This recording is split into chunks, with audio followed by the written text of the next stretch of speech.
Schroeder was an old-school officer, a veteran of Poland and France, a man who believed in discipline and the soldier's duty to hold his position regardless of circumstances. He dressed Hartmann down for defeatism, accused him of abandoning positions prematurely, questioned his leadership and his courage. The dressing down lasted 15 minutes, conducted in front of other officers, humiliating and deliberate. Then Schroeder ordered Hartmann back to the line with what remained of his platoon. You will return to your defensive sector. You will reoccupy your positions. You will hold until ordered to withdraw or until the position is overrun. Those are your orders. Hartmann returned to his positions. He had no choice. Disobeying a direct order meant court-martial, possibly execution. He led his remaining 33 men back to the stone buildings they'd abandoned, reoccupied the firing positions, redistributed ammunition, tried to rebuild the defensive organization that had disintegrated. For 2 days, his position remained quiet. No American probes, no rifle fire. Hartmann allowed himself to hope that maybe his platoon could recover, that maybe the Americans had moved on to other sectors. But on August 7th, the rifle fire resumed. Different American soldiers probably, but the same technique. Methodical shooting into the walls, rounds penetrating, spalling, creating casualties from impossible angles. 3 more of his men were killed over the next 6 hours. Wilhelm Vogel, who'd survived 2 years on the Eastern Front, died from a round that penetrated through a wall he'd been standing beside. Franz Müller was killed by rock fragments when multiple American rounds penetrated the same section of wall simultaneously, creating a catastrophic spalling effect that threw limestone shrapnel throughout the interior room. Heinrich Bauer died covering the withdrawal of his wounded squadmate shot through a wall he'd been using as cover. On August 8th, what remained of Hartmann's platoon disintegrated, not in a single moment, not in panic, but in a gradual dissolution as individual soldiers simply stopped fighting. Men abandoned their weapons and walked toward the rear. Others stayed in place but refused to return fire, huddled in corners away from exterior walls. A few continued fighting, but without unit cohesion, without coordinated fire. Their resistance was ineffective. Hartmann didn't stop them. He watched his platoon dissolve and felt nothing but exhaustion and the bitter understanding that Hauptmann Schroeder's orders to hold the position had been based on a doctrine that no longer applied. You couldn't order men to trust cover that didn't protect them. You couldn't maintain defensive positions when the fundamental contract between soldier and fortification had been broken. He walked away from his position that evening, following the same route the moment they emerged from the hedgerows. Mortar teams were pre-registered on likely approach routes. The Americans hit them at dawn with a platoon from the 2nd Battalion, 116th Infantry Regiment, the same unit that had bled on Omaha Beach 5 weeks earlier. They weren't coming in blind. Their scouts had watched Kohler's position for 2 days, mapped the firing ports, identified the machine gun positions. But the American approach confused Kohler's observers initially. Instead of massing for an assault, the American riflemen spread out in the hedgerows 80 meters distant. No bunching up, no obvious attack formation, just individual soldiers and 2-man teams taking up firing positions behind the earthen embankments that lined every field in Normandy. Then they started shooting, not suppressing fire in the German understanding of it, random rounds to keep heads down while assault teams maneuvered. This was different. Methodical, aimed fire. Each American rifleman picked a firing port or a window and started putting rounds through it. The distinctive 8-round ping-ping-ping-ping-ping-ping-ping rhythm of M1 Garands echoed across the morning fields, overlapping, continuous. Gefreiter Wilhelm Brandt was manning a firing port in the main farmhouse, left side window, 2nd floor, 23 years old, from Dresden, conscripted in 1942. He'd been wounded twice on the Eastern Front. Nothing serious, shrapnel mostly. He knew how to keep his head down. His position was good thick wall protecting his right side. Sandbags stacked waist high on the interior. Just enough room to sight his Kar 9 8K through the gap. The first American round hit the exterior wall 6 inches left of his firing port. Brandt heard the impact, felt the vibration through the stone, barely registered it. Standard suppression fire, Nothing to worry about. The wall was half a meter thick at that point. He leaned into his rifle, trying to acquire the muzzle flash he'd spotted in the hedgerow. The second round hit 8 inches right of his port. Closer, but still not through the opening. Brandt was starting to understand this American's pattern, walking his shots toward the target, adjusting, basic marksmanship. Brandt shifted his position slightly, getting ready to shoot the moment he had a clear sight picture. The third round hit the stone directly to the right of the firing port's edge. Brandt heard it impact, heard the sharp crack of spalling limestone. Small rock fragments peppered the interior wall behind him. His first twinge of unease came then, not fear, just a professional soldier's instinct that something wasn't quite normal about that impact pattern. The fourth round came through the wall. Not through the firing port, through the actual wall, 15 inches from the port opening, through solid limestone that had stood since 1787. Brandt heard a sound he'd never heard before in 4 years of combat, a sharp, almost metallic shriek as the round drilled through stone. He felt the pressure wave as it passed 30 centimeters behind his head. He heard it crack into the opposite wall, punching into the interior limestone, felt fragments sting the back of his neck. For maybe 2 seconds, Brandt's brain refused to process what just happened. Rifle rounds didn't penetrate walls this thick. That was fundamental battlefield reality. Walls stopped bullets. That's why you took cover behind them. His training, his experience, 4 years of fighting, all of it said, what just happened was impossible. The fifth round came through the wall 8 inches left of where the fourth round had penetrated. This time Brandt watched the interior surface of the limestone blow out. A cone of shattered rock fragments exploding inward. He threw himself backward, away from his fighting position, away from the firing port that was supposed to protect him. He landed on the floor beside Obergefreiter Hans Dietrich, who'd been manning the adjacent window. Dietrich was staring at him, face pale, and Brandt saw the same realization in the older man's eyes. The walls aren't stopping them. Well, they're shooting through the stone, Dietrich said. Not a question, a statement. He'd seen it too. Hauptmann Kurler was in the ground floor. Coordinating his company's fire through runners' radios were unreliable in the stone buildings. He heard the shooting intensify upstairs, heard the sharp crack of impacts that didn't sound quite right. Then Feldwebel Otto Kraus came down the stairs, half running, face showing the first edge of panic Kohler had ever seen from the man. Herr Hauptmann, the Americans are penetrating the walls, not through the ports, through the stone itself. Kohler stared at him. The walls are half a meter thick, Kraus. I know how thick they are, sir.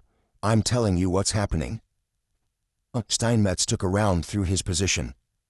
Through the wall. He's dead. Georg Steinmetz had been one of Kohler's steadiest soldiers, a veteran of Stalingrad, not a man who made mistakes or took foolish risks. Kohler went upstairs, moving carefully, staying away from the exterior walls. The second floor was chaos. Men had abandoned their firing positions and pulled back to the interior walls, away from the windows. The steady hammer of American rifle fire continued outside, and now Kohler could hear it clearly. That sharp crack sound that wasn't quite the normal thump of rifle rounds hitting masonry. He moved to where Steinmetz lay. Single entry wound, back of the head. No exit. The round had tumbled after penetrating the wall, dumping all its energy. Kohler examined the wall itself. Steinmetz's firing port was intact, sandbags undisturbed.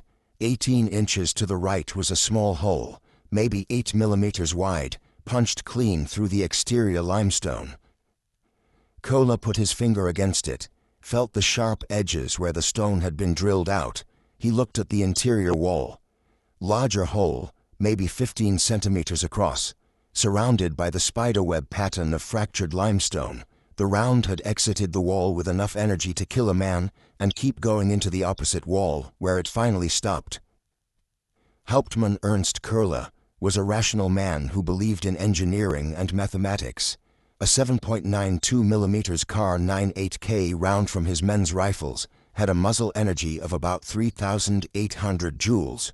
The American 30-06 round fired by the M1 Garand carried approximately 3,900 joules. Comparable, nearly identical, there was no physical reason the American round should penetrate significantly better than German ammunition, except it was penetrating, demonstrably, lethally. What Kola didn't know, what no one in that farmhouse understood, was that the difference wasn't in the energy, it was in the bullet itself. The German 7.92x57 mm standard load used a round-nosed copper-jacketed projectile, the SME design, which had been standard since 1905. Excellent accuracy, good range, proven battlefield performance. The round-nosed shape, however, was aerodynamically efficient but terrible at penetrating barriers. When it hit masonry, the round nose crushed and deformed, spreading impact energy across a wider area and fragmenting. The American 30-06 M2 ball cartridge used by the M1 Garand fired a 150-grain, Spitze-pointed, copper-jacketed, boat-tail projectile. The pointed Spitze design concentrated impact force onto a much smaller area. More importantly, the jacket and core were engineered differently. The copper jacket was thicker and bonded more tightly to the lead core. When it hit stone, wood, or brick, the M2 projectile held together longer, drilling through instead of fragmenting. The American Ordnance Department hadn't designed this round specifically for barrier penetration. They'd designed it for accuracy at range and consistent terminal ballistics. The penetration advantage was almost accidental, an engineering side effect of prioritizing other performance characteristics. But on the battlefields of Normandy, where every building was a potential strongpoint, that accidental advantage was rewriting the rules of infantry combat. Kola pulled his men back from the exterior walls. The American fire continued, methodical, devastating. Every firing port was taking sustained, aimed shots. He could hear rounds punching through stonework all over the building now, the heavy thud of impacts, the sharp crack of spalling, occasionally the scream of a man hit by either the penetrating round or the fragments it threw up. The Americans hadn't even attempted to assault yet, they were just shooting, systematically destroying every defensive position with rifle fire from 80 meters away, firing from behind cover that German return fire couldn't penetrate. Unteroffizier Klaus Hoffmann was in the barn, positioned behind a stack of hay bales backed against the stone wall. He'd watched the farmhouse taking fire and initially thought his position was safer. The barn wall was thinner, maybe 30 centimeters. But he had the hay bales for additional protection, and the Americans seemed focused on the main building. Then he saw an American rifleman, in the hedgerow 60 meters distant, shift his aim toward the barn. Hoffmann ducked behind his hay bales as the first round hit. He heard it punch through the stone wall behind the hay.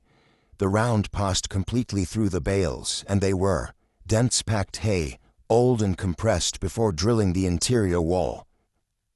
Hoffmann rolled to his left, trying to get to a different position. The next round came through exactly where he'd been, passing through wall, through hay bales, through the space where his chest had been 1 second earlier. He stopped thinking tactically at that point. He ran out the back of the barn, through the cattle door, across the rear courtyard to the next building. He wasn't the only one running. Men were abandoning positions all across the strongpoint, not from panic or cowardice, but from the rational calculation that their cover wasn't stopping the incoming fire. The fundamental contract of defensive warfare that thick walls protect you from rifles had been broken.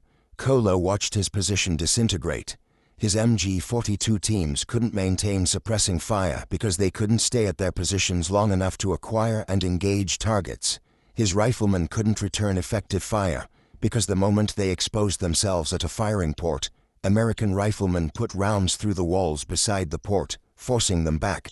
The Americans had figured out the technique: don't waste ammunition trying to shoot through the narrow firing port openings. Just shoot through the wall next to the port. Force the defender away from his weapon. At 0647 hours, 43 minutes after the American fire began, Kola gave the order to withdraw. His company pulled back through the building's rear exits, using smoke from mortar fires to screen their movement. They left behind 7 dead, 11 wounded, too badly to move, and every carefully prepared defensive position they'd spent 16 days fortifying. The Americans occupied the hamlet without firing another shot. They walked through positions that should have held a rifle company for days and found them abandoned.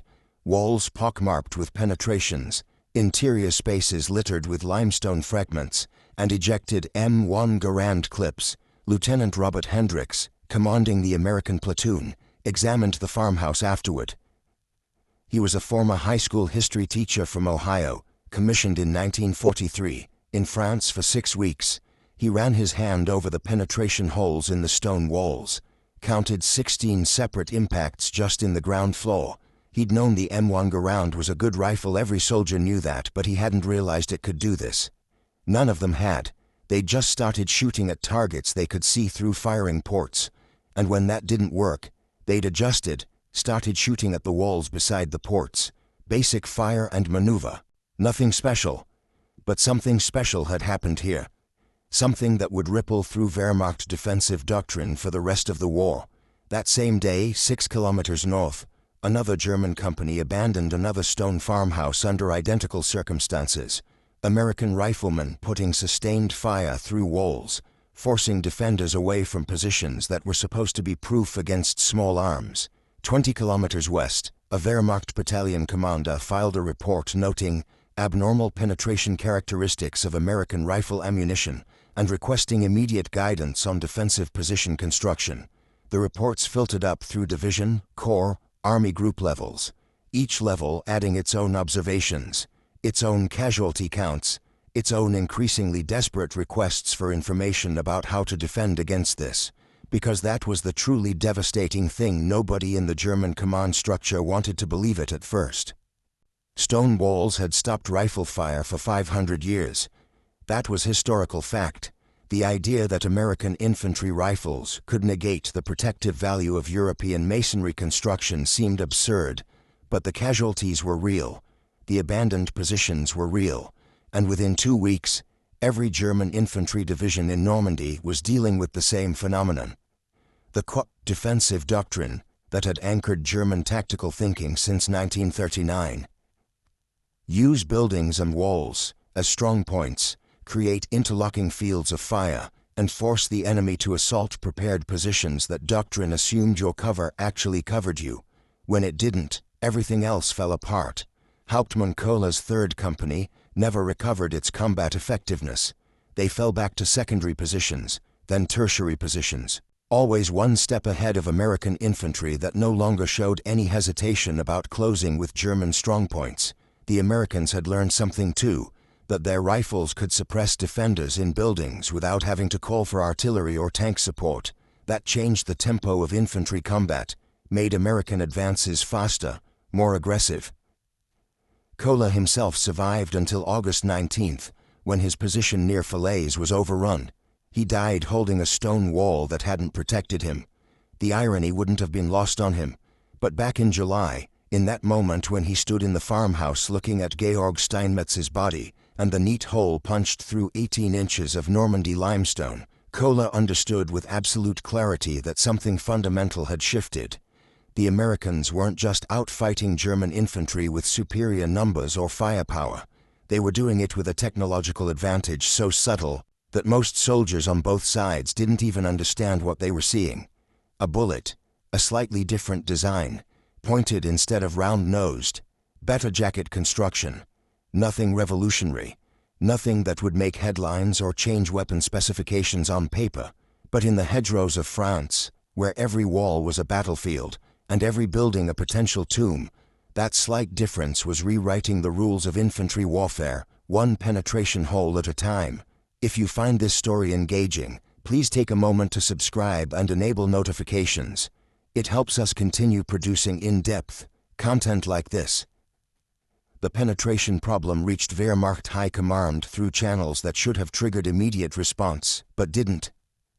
By July 20th, 1944, 8 days after Kohler's company abandoned that nameless hamlet defensive position, reports from Normandy were stacking up on desks at OB West headquarters in Saint-Germain-en-Laye. General Oberst Günther Blumentritt, Chief of Staff, read through 17 separate incident reports describing the same phenomenon: American rifle fire defeating stone and brick cover that German doctrine classified as hard protection. The reports came from different divisions, different sectors, different types of engagements, but the pattern was consistent. German infantry establishing defensive positions in Norman buildings would come under American rifle fire. Within minutes, rounds would begin penetrating walls the defenders had assumed were impenetrable. Casualties would mount, positions would be abandoned. American infantry would advance without calling in artillery support or requesting armor. What made these reports particularly troubling wasn't just the tactical problem they described, it was the psychological dimension bleeding through the formal military language. Experienced unteroffiziers were using words like demoralized and shaken confidence when describing their men's reactions to wall penetrations. Company commanders reported difficulty getting soldiers to occupy stone buildings, even when those buildings offered the only available cover. The fundamental trust between soldier and fortification, the bedrock assumption that thick walls equal safety, was eroding. Blumentritt convened a technical assessment committee on July 22. The group included ordnance specialists, combat engineers, and a ballistics expert from the Heereswaffenamt, the Army Weapons Agency. Their task was straightforward: determine whether American .30-06 ammunition actually possessed superior penetration characteristics, and if so, why German intelligence had failed to identify this before the invasion. The committee worked around the clock, requisitioning samples of captured American ammunition from forward depots. They conducted hasty testing at a Wehrmacht proving ground near Paris, firing both German 7.92 X57 mm and American .30-06 rounds into sections of Norman limestone that engineers had transported from demolished buildings. The results were unambiguous and deeply troubling.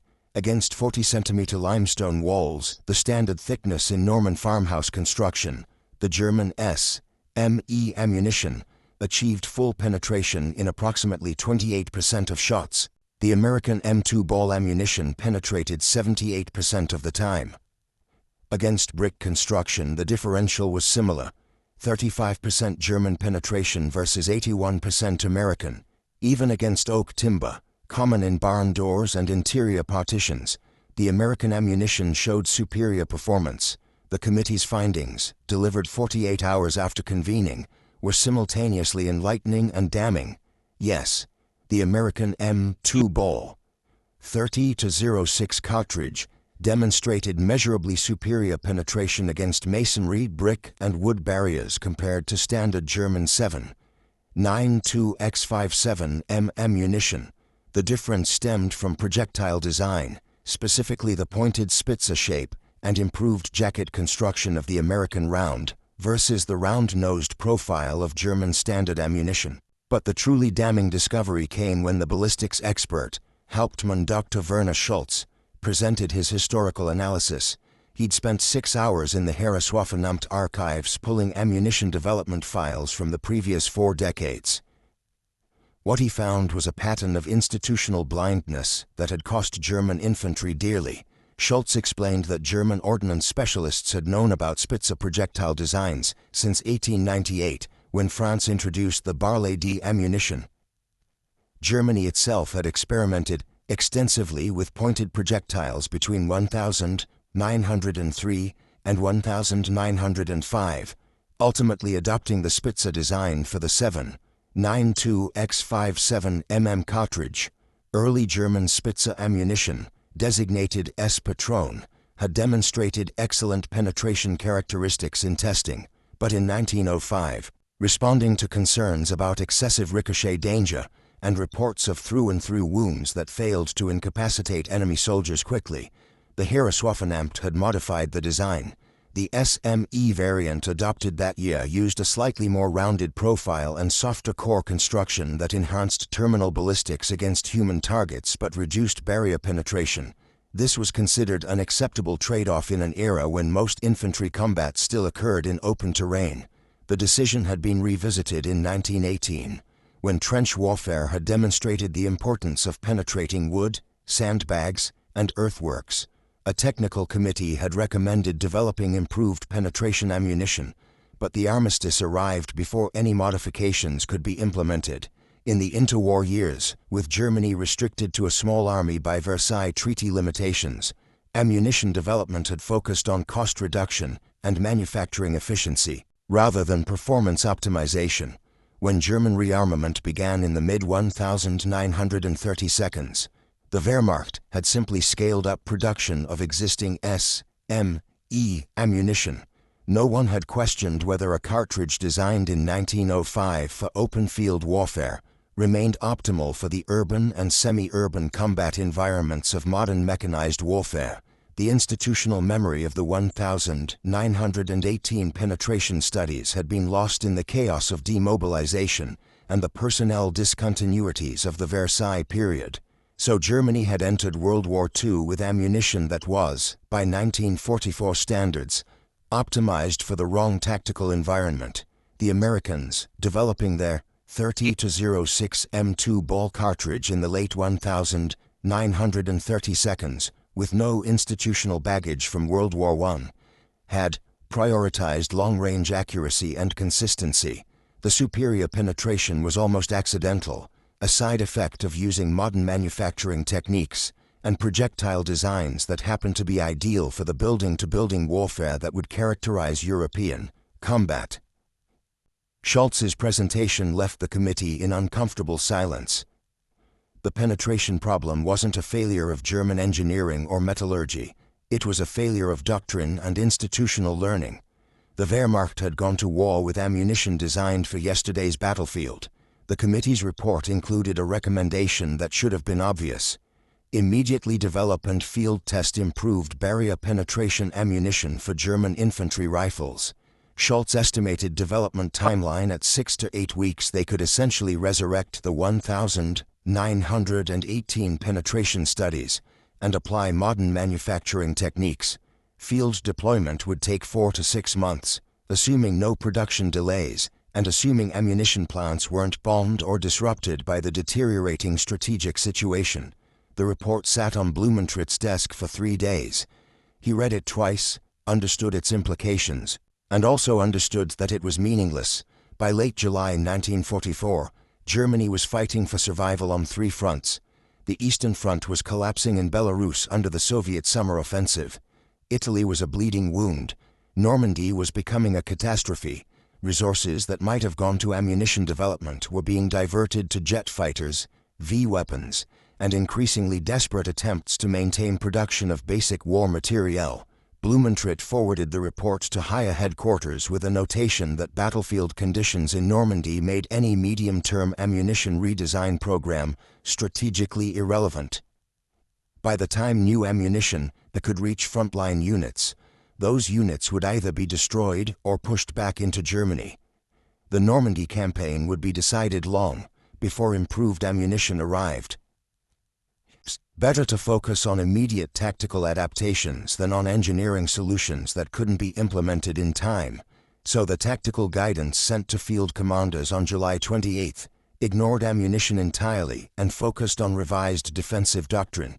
The new orders, distributed as a supplement to existing infantry regulations, instructed units to treat all stone and brick walls as limited protection only against American rifle fire. The guidance included specific recommendations: increase effective wall thickness by adding interior earthwork reinforcement, avoid static defensive positions that relied on single wall barriers, maintain greater depth in defensive layouts to allow rapid position changes when primary walls failed to provide adequate protection, and prioritize positions in buildings with double wall construction or stone walls exceeding 60 centimeters thickness. These recommendations were theoretically sound. Engineers had calculated that adding 30 centimeters of packed earth behind a stone wall would reduce American penetration probability to less than 15%. Maintaining defensive depth would allow defenders to abandon compromised positions without losing control of the overall sector. Double wall construction, common in larger buildings and churches, provided overlapping barriers that even M2 ball ammunition struggled to defeat. But theory and practice diverged dramatically in the Normandy bocage. German infantry were fighting from whatever cover they could find, usually buildings and hedgerows that had been there for centuries. They didn't have time to excavate and move tons of earth for interior reinforcement. They didn't have the engineering equipment or labor. They were constantly under artillery fire, under air attack, under pressure from American infantry that was becoming more aggressive as the campaign progressed. The units that actually attempted to implement the new guidance found it consumed enormous resources for marginal benefit. A pioneer platoon attached to the 352nd Infantry Division spent 4 days reinforcing a company strongpoint with interior earthworks according to the new doctrine. American artillery destroyed the position in a 20-minute preparation barrage before American infantry ever engaged it. The earthworks that were supposed to stop rifle bullets provided zero protection against 105 mm howitzer shells. The defensive doctrine amendments arrived at frontline units as mimeographed sheets distributed through company commanders. Production quality was poor smudged text, barely legible diagrams showing cross-sections of reinforced walls. Most soldiers never saw them. Units in active combat had more immediate concerns than reading doctrinal updates. Those who did read the guidance found it absurdly disconnected from battlefield reality. Obergefreiter Franz Weber, 276th Infantry Division, serving in a rifle company south of Saint-Lô, received the doctrine update on August 1st. His company had just been pulled off the line after losing 16 men in 3 days. Weber read through the mimeographed sheets in a barn that served as temporary company headquarters, then passed them to his squad leader, Feldwebel Anton Richter. Richter read in silence, then looked at Weber with an expression somewhere between exhaustion and contempt.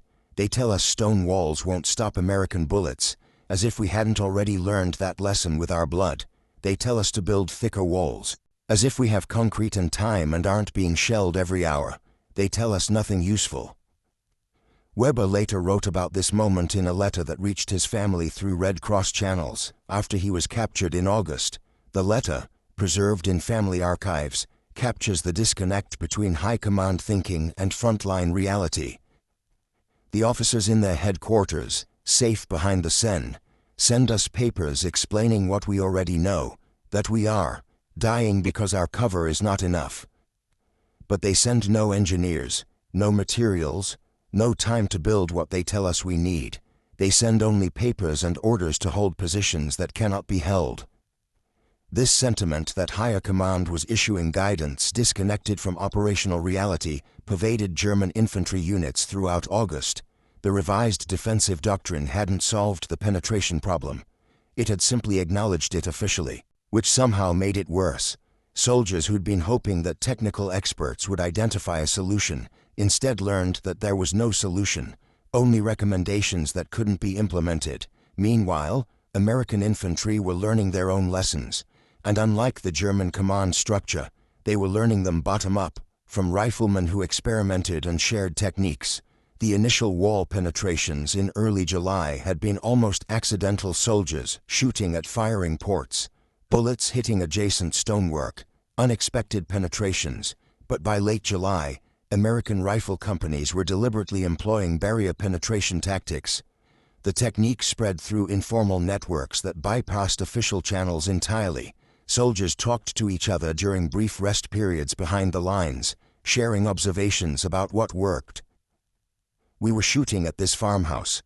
A private from the 29th Infantry Division told soldiers from the 2nd Infantry Division during a rest period, and we figured out if you just aim about 6 inches to the side of the windows, your rounds go through the wall, and the Krauts can't stay at their guns. This kind of tactical knowledge transfer happened constantly. Officers shared observations at battalion briefings. The 3rd platoon found that if you get 2 or 3 men with Garands all shooting at the same section of wall, you can basically Swiss cheese it. A lieutenant would report, they got a whole squad of Germans to abandon a position without even using the BAR. Non-coms discussed it over coffee and cigarettes. Forget trying to shoot through the actual firing ports, a sergeant would tell his squad leaders. That's a waste of ammunition. Just shoot at the walls around the ports, you'll get penetrations, and even if you don't kill anybody, You'll scare them away from their positions. A rifle squad in the 29th Infantry Division developed a method they called stitching, systematically firing into walls in a grid pattern around known or suspected German positions. The technique used the M1 Garand's 8-round capacity efficiently. A rifleman would fire his entire clip in a horizontal line across a wall section, reload, then fire another clip in a parallel line slightly higher or lower. Multiple riflemen stitching the same wall section would create overlapping penetration zones that made it nearly impossible for defenders to find safe positions near that wall.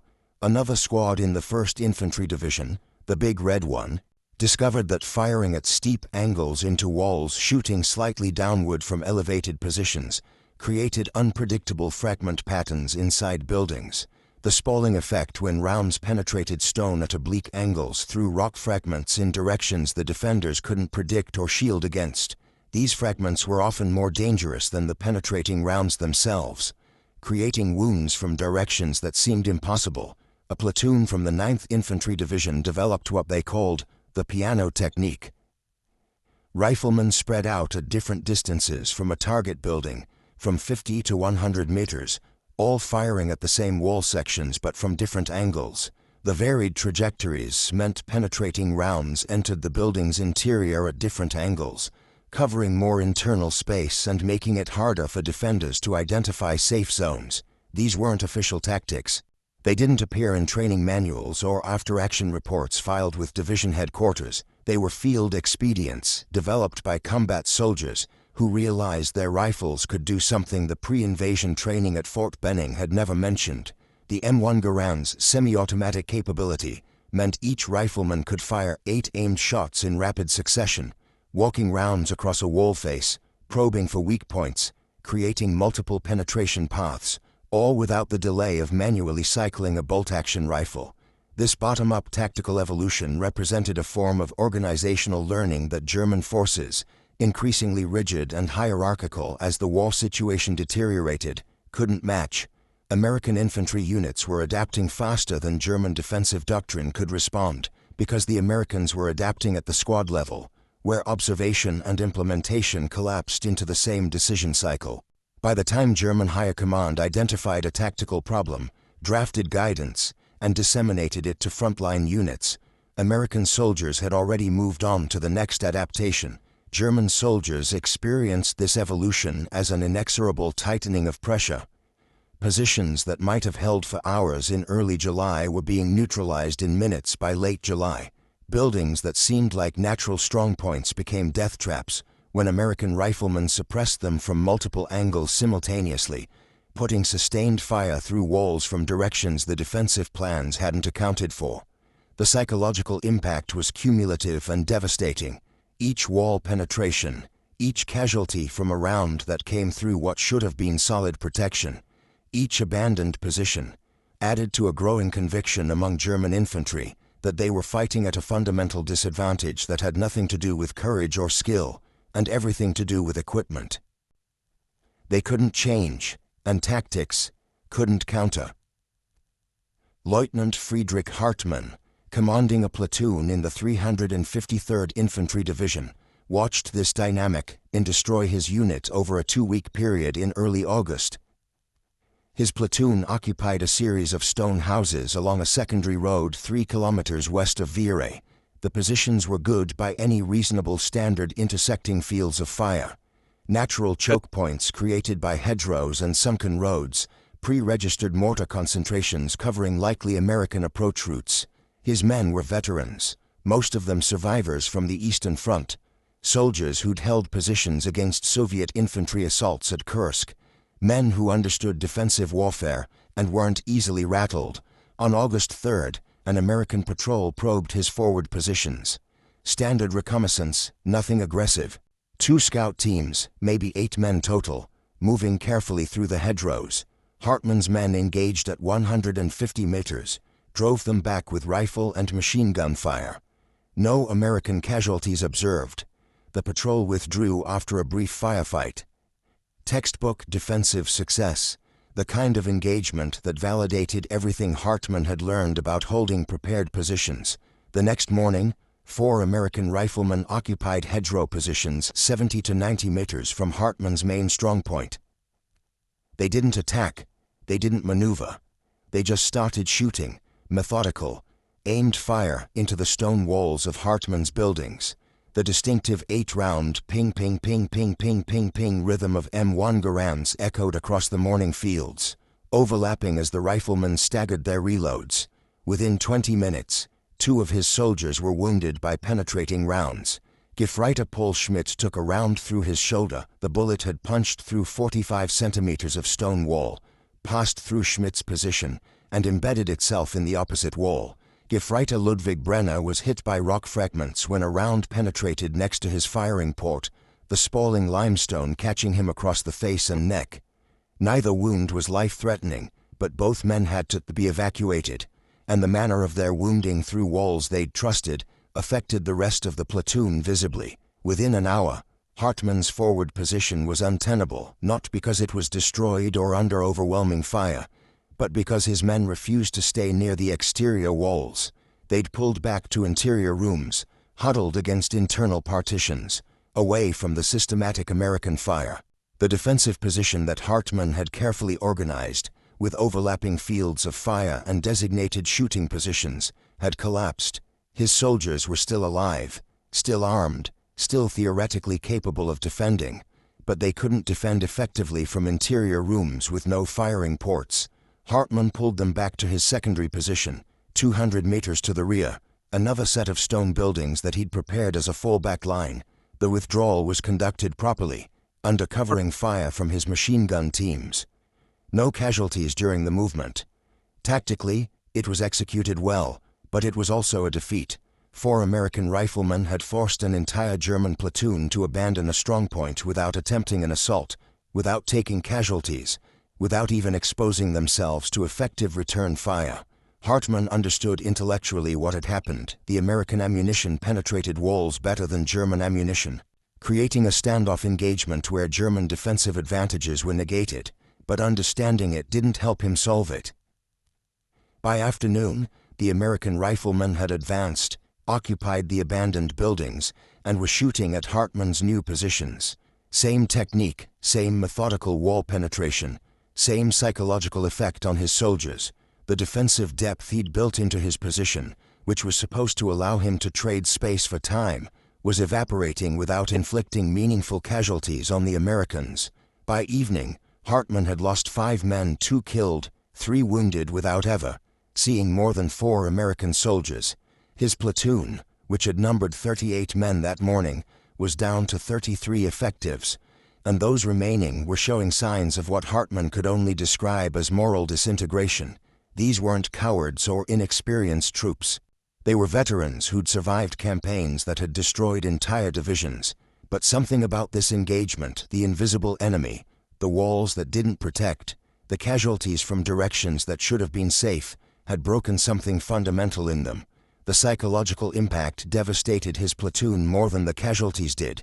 These were men who'd survived Kursk, who'd held positions against Soviet infantry assaults that came in waves of hundreds, who understood defensive warfare and the mathematics of firepower versus cover. But this was different. The Russians had attacked in masses that you could see and shoot. The enemy was visible, tangible, something you could fight against. If you held your position and maintained fire discipline, you could break Russian attacks, watch them falter, and withdraw. Know that your defensive position had worked as intended.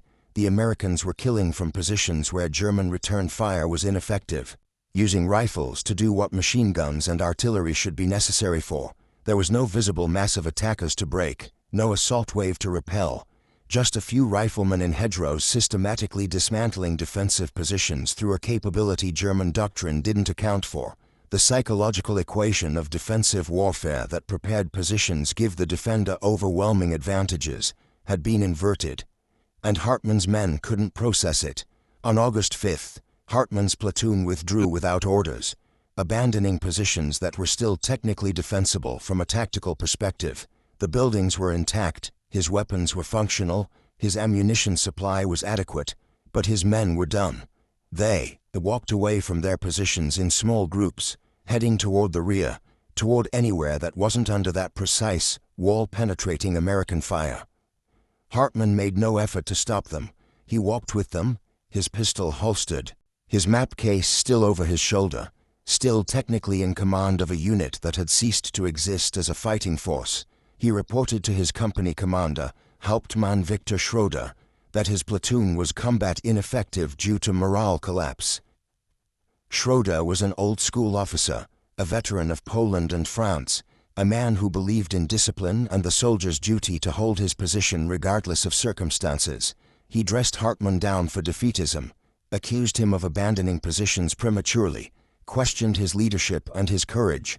The dressing down lasted 15 minutes, conducted in front of other officers, humiliating and deliberate. Then Schroeder ordered Hartmann back to the line with what remained of his platoon. You will return to your defensive sector. You will reoccupy your positions. You will hold until ordered to withdraw or until the position is overrun. Those are your orders. Hartmann returned to his positions. He had no choice. Disobeying a direct order meant court-martial, possibly execution. He led his remaining 33 men back to the stone buildings they'd abandoned, reoccupied the firing positions, redistributed ammunition, tried to rebuild the defensive organization that had disintegrated. For 2 days, his position remained quiet. No American probes, no rifle fire. Hartmann allowed himself to hope that maybe his platoon could recover, that maybe the Americans had moved on to other sectors. But on August 7th, the rifle fire resumed. Different American soldiers probably, but the same technique. Methodical shooting into the walls, rounds penetrating, spalling, creating casualties from impossible angles. 3 more of his men were killed over the next 6 hours. Wilhelm Vogel, who'd survived 2 years on the Eastern Front, died from a round that penetrated through a wall he'd been standing beside. Franz Müller was killed by rock fragments when multiple American rounds penetrated the same section of wall simultaneously, creating a catastrophic spalling effect that threw limestone shrapnel throughout the interior room. Heinrich Bauer died covering the withdrawal of his wounded squadmate shot through a wall he'd been using as cover. On August 8th, what remained of Hartmann's platoon disintegrated, not in a single moment, not in panic, but in a gradual dissolution as individual soldiers simply stopped fighting. Men abandoned their weapons and walked toward the rear. Others stayed in place but refused to return fire, huddled in corners away from exterior walls. A few continued fighting, but without unit cohesion, without coordinated fire. Their resistance was ineffective. Hartmann didn't stop them. He watched his platoon dissolve and felt nothing but exhaustion and the bitter understanding that Hauptmann Schroeder's orders to hold the position had been based on a doctrine that no longer applied. You couldn't order men to trust cover that didn't protect them. You couldn't maintain defensive positions when the fundamental contract between soldier and fortification had been broken. He walked away from his position that evening, following the same roads his men had taken toward the rear. By August 10th, what remained of his platoon had been absorbed into other units, or had simply vanished into the chaos of the collapsing German position in Normandy. Hartmann himself was captured by American forces on August 17th, found walking alone on a road south of Argenton, no longer attached to any unit, no longer part of any command structure. This pattern, individual units maintaining positional defense being systematically destroyed, not through overwhelming American numbers or firepower, but through grinding psychological attrition, replicated across the Normandy front throughout August. German infantry units that should have been able to hold their positions were abandoning them or being rendered combat ineffective through a process that German doctrine had no answer for. The after-action reports from German commanders throughout this period show a consistent pattern of incomprehension mixed with desperation. Company and battalion commanders reported defensive failures, but struggled to explain them in tactical terms. Positions abandoned despite adequate cover and ammunition was a common phrase. Troops refusing to occupy prepared defensive works appeared repeatedly. Morale collapse under American rifle fire became almost formulaic. Higher commanders, reading these reports at division and corps level, often interpreted them as failures of leadership or discipline. courts-martial increased through August as senior officers tried to restore defensive effectiveness through enforcement of traditional military discipline. Several company commanders were relieved for defeatism. At least 3 platoon leaders were court-martialed for abandoning positions without orders. Though the deteriorating situation meant most these courts-martial never reached conclusion. But the problem wasn't discipline or leadership. It was a mismatch between doctrine and reality that German forces couldn't resolve tactically. The Wehrmacht's defensive doctrine had been predicated on making the attacker pay such a high price for every advance that the attack would bog down, creating opportunities for counterattacks that would restore the line. German infantry were trained to hold prepared positions, to inflict casualties through careful fire discipline and interlocking fields of fire, to trade American lives for German ground at ratios that would make Allied advance unsustainable. But American infantry weren't paying those prices anymore. They were using their M1 Garands to neutralize German positions at ranges, and with methods that German defensive planning hadn't accounted for. The expected casualties weren't materializing because American infantry could suppress German strongpoints without closing to assault distance, without exposing themselves to the kind of close-range defensive fire that German doctrine expected would break attacks. The mathematics of attrition warfare had shifted. In early July, a German company holding a village or hamlet could expect to inflict 5 to 10 American casualties per building before being forced to withdraw. By late July, that ratio had dropped to 1 or 2 casualties per building. By August, American infantry were occupying German strongpoints without taking significant casualties at all. They'd simply shoot through the walls until the defenders abandoned the position. At Mortain, during the German counteroffensive launched on August 7th, this dynamic played out in reverse, and the results were catastrophic for German forces. The counteroffensive was Hitler's personal gambit, an attempt to split the American armies and drive toward Avranches, cutting off Patton's forces that had broken out into Brittany. The attack used elite SS Panzer divisions, supported by regular Wehrmacht infantry. German infantry attacking American defensive positions found themselves receiving the same treatment German defenders had been experiencing all summer.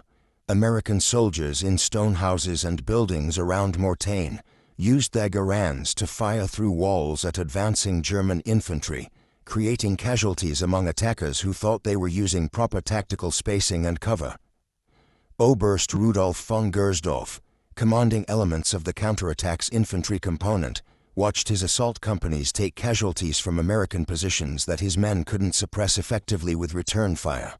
His after-action report, filed on August 10th after the counteroffensive had clearly failed, included observations that read like a mirror image of American experiences earlier in the summer. American defensive fire was abnormally effective against infantry in normal tactical formation. Von Gersdorf wrote, "Our attacking companies suffered casualties approaching 30% in the initial assault phase before reaching close combat ranges, and from American rifle fire that appeared to penetrate cover our tactical manuals classify as adequate. Attempts to suppress American positions through supporting fire from our own infantry weapons proved ineffective. American riflemen maintained defensive fires even under direct fire from our assault guns and supporting artillery." Von Gersdorf's report noted that German casualties from small arms fire were running 3 times higher than expected based on pre-war doctrine assumptions about defensive rifle effectiveness.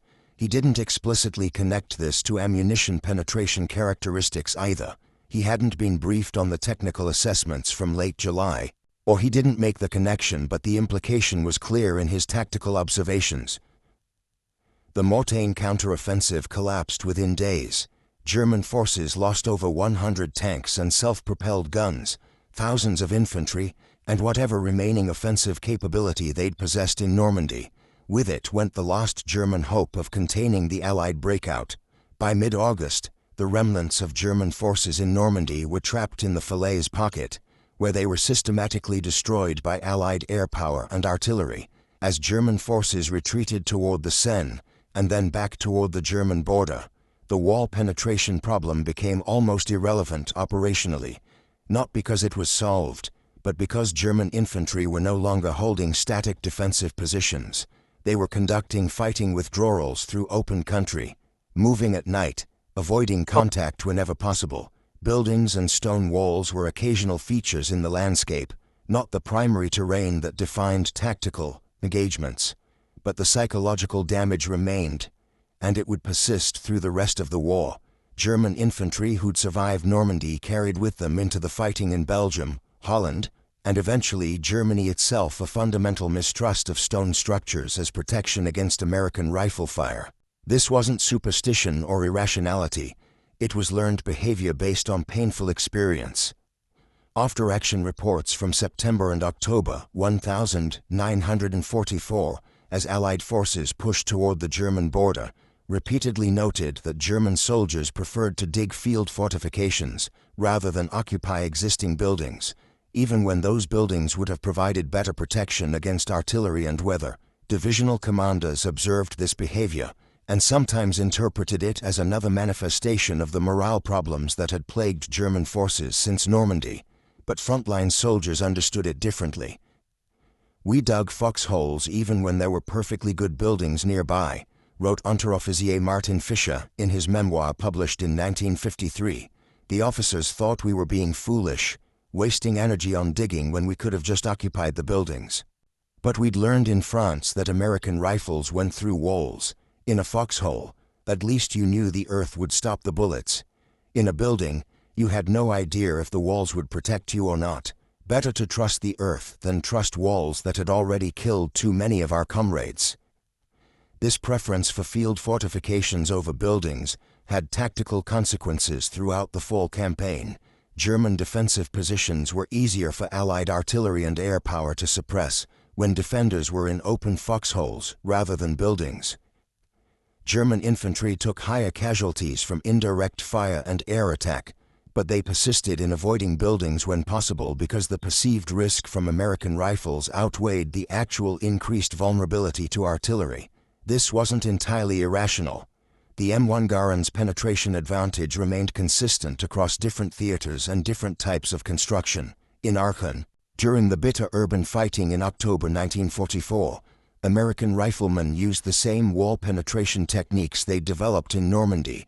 The city's buildings were generally more substantial than Norman farmhouses, thicker walls, reinforced construction, purpose-built apartment blocks, and commercial structures. But the M1 Garand's 30-06 ammunition proved capable of penetrating these urban walls as well. The house-to-house fighting in Aachen saw American infantry systematically suppressing German positions by shooting through walls, floors, and ceilings. The three-dimensional nature of urban combat meant that penetration worked vertically as well as horizontally. American soldiers learned to shoot through floors at German defenders below them, or through ceilings at defenders above. The M2 ball ammunition would reliably penetrate wooden floor joists, plaster, and the stone or concrete between floors in most of Aachen's buildings. In the Hurtgen forest, where fighting often took place around isolated bunkers and pillboxes constructed by the Germans as part of the Siegfried Line fortifications, Americans learned that sustained M1 fire could penetrate the wooden shutters and door frames of German fortifications, even when it couldn't penetrate the concrete walls. This forced German defenders to either keep their firing ports shuttered, making them blind, or leave them open, and risk American riflemen putting sustained fire through the openings, which often resulted in rounds ricocheting inside the bunker or hitting defenders positioned near the ports. The cumulative effect across all these engagements was that German defensive doctrine, which had worked reasonably well in earlier campaigns, was increasingly ineffective against American infantry armed with M1 Garands. The psychological impact on German soldiers was profound and lasting, creating a form of learned helplessness, where defensive positions that should have provided security instead felt like traps. German ordnance specialists, operating now from facilities in the Reich itself, finally produced an improved Spitze profile ammunition for the Kar 98K in October 1944.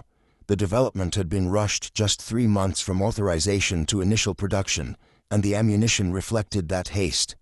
The 7.92 X57 MMS S. Patronisches Spitzgeschoss, or heavy-pointed bullet. Incorporated design features intended to improve barrier penetration. The new round used a pointed projectile similar to the American Spitze design, with a strengthened copper jacket and optimized core bonding that kept the bullet together longer when hitting barriers. Testing at the Kummersdorf Proving Grounds in September showed it performed comparably to American 30-06 M2 ball against masonry and brick targets.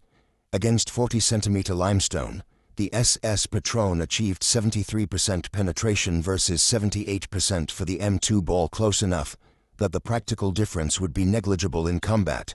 Production began at ammunition plants in Nuremberg and Magdeburg in November 1944.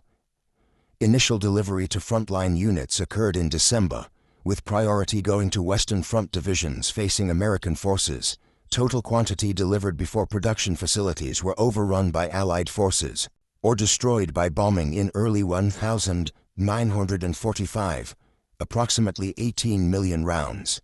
For context, the German military was firing roughly 50 to 70 million rifle rounds per month in late 1944 when ammunition was available, which it increasingly wasn't.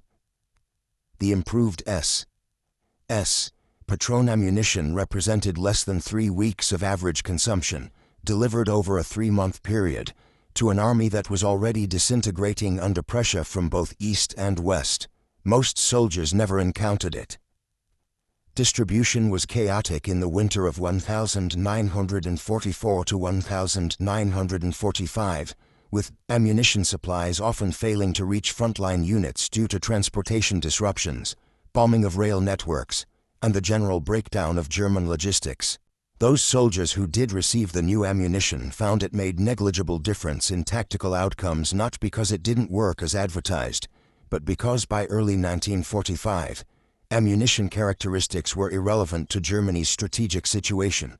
A German rifle company receiving improved barrier penetration ammunition in January 1945 was still outnumbered, outgunned, undersupplied, facing enemies with total air superiority and overwhelming material advantages.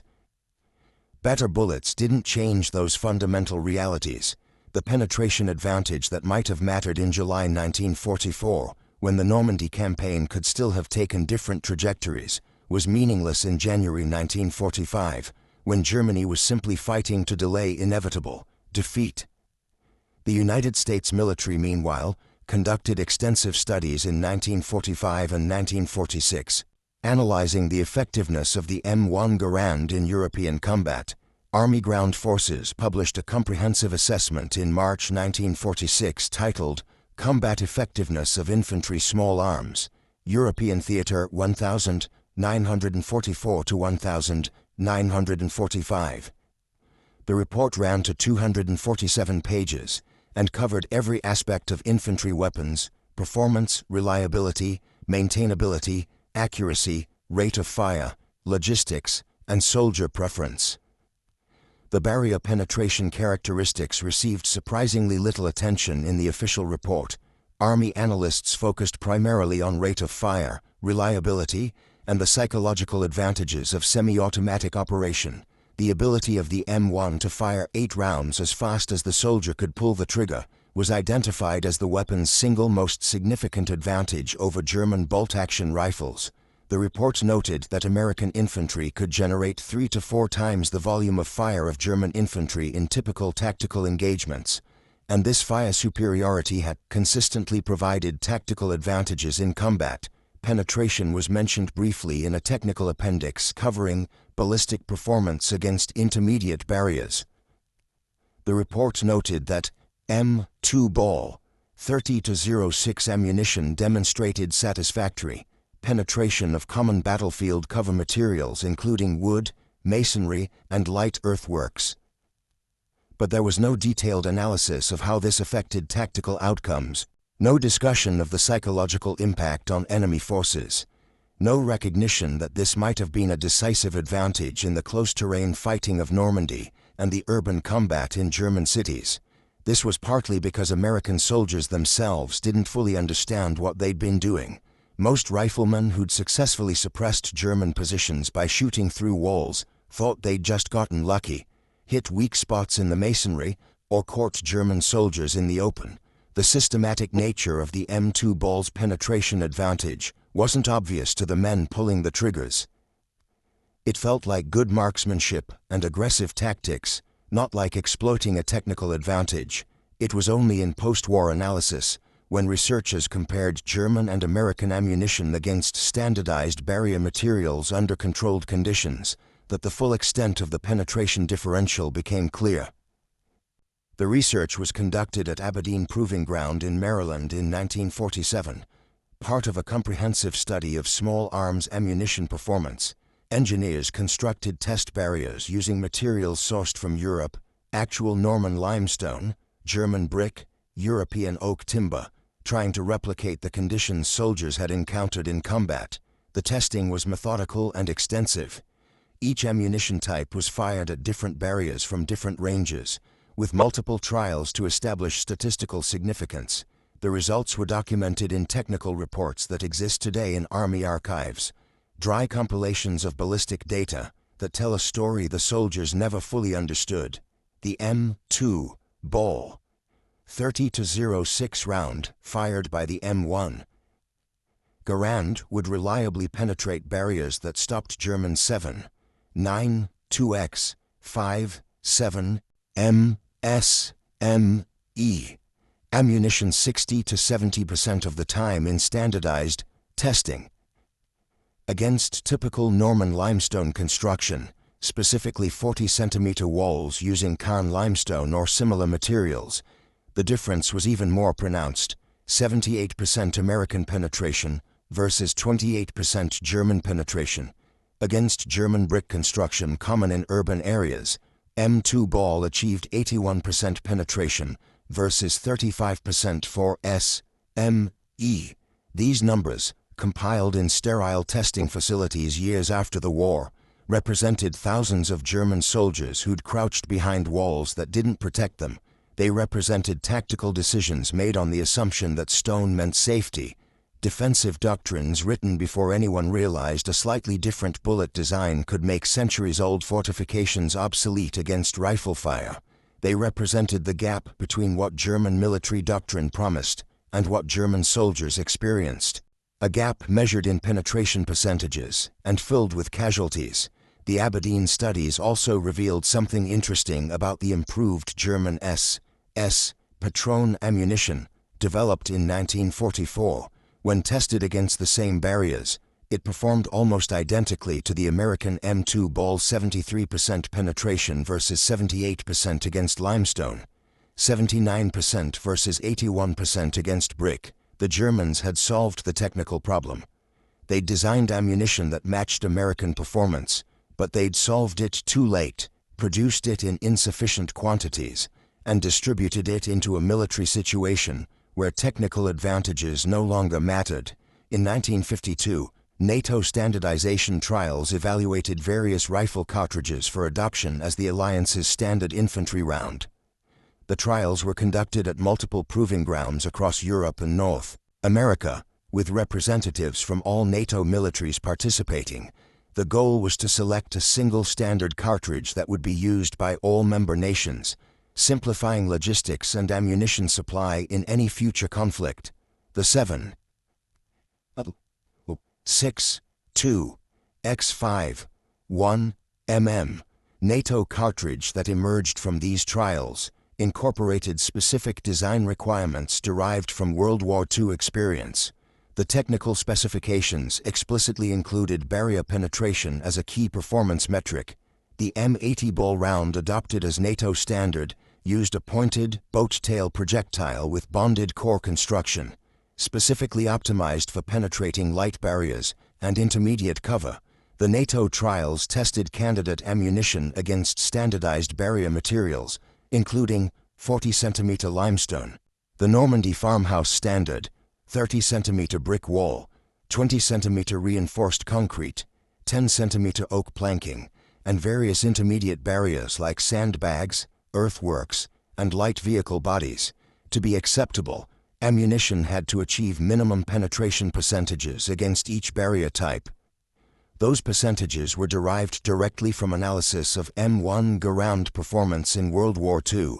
Essentially, the American M2 ball's accidental penetration advantages became the NATO standard by which all future infantry ammunition would be judged. The wall that failed to protect Wilhelm Brandt in July 1944 became the baseline test standard for an entire military alliance. Soviet ammunition development followed similar paths, though driven by different wartime experiences.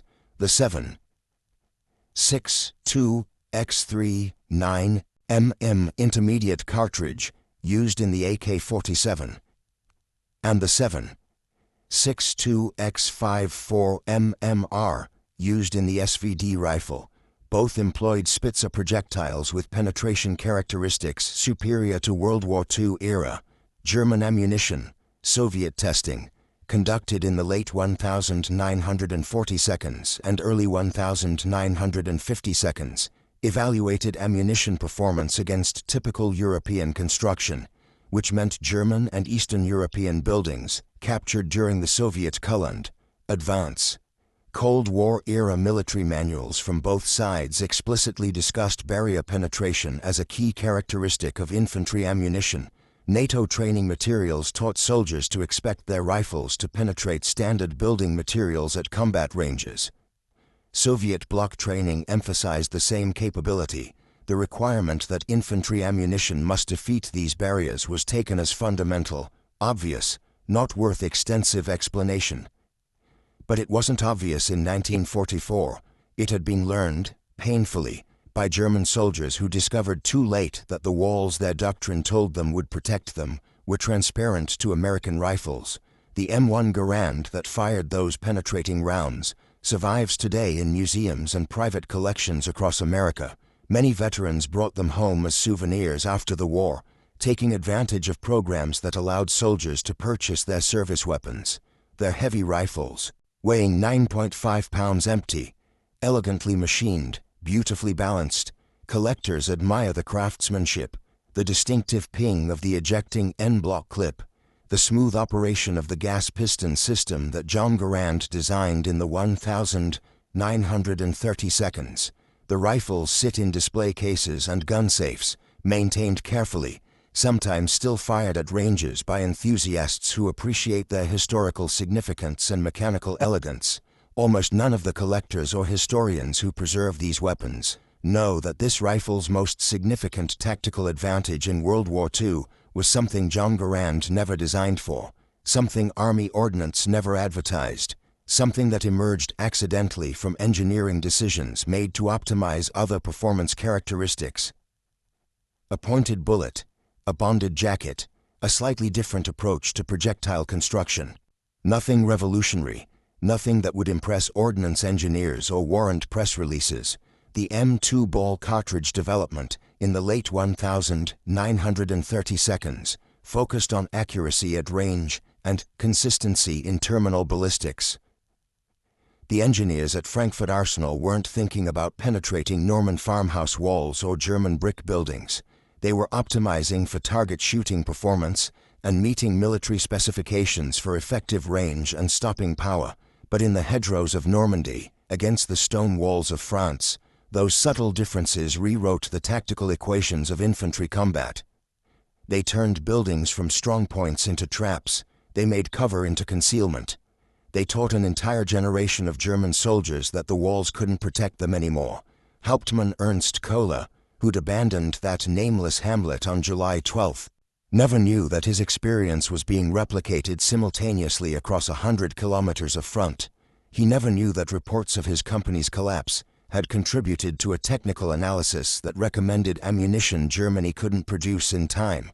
He never knew that the neat hole punched through Georg Steinmetz's wall had become a data point in ordnance studies that would influence ammunition design for the next 60 years.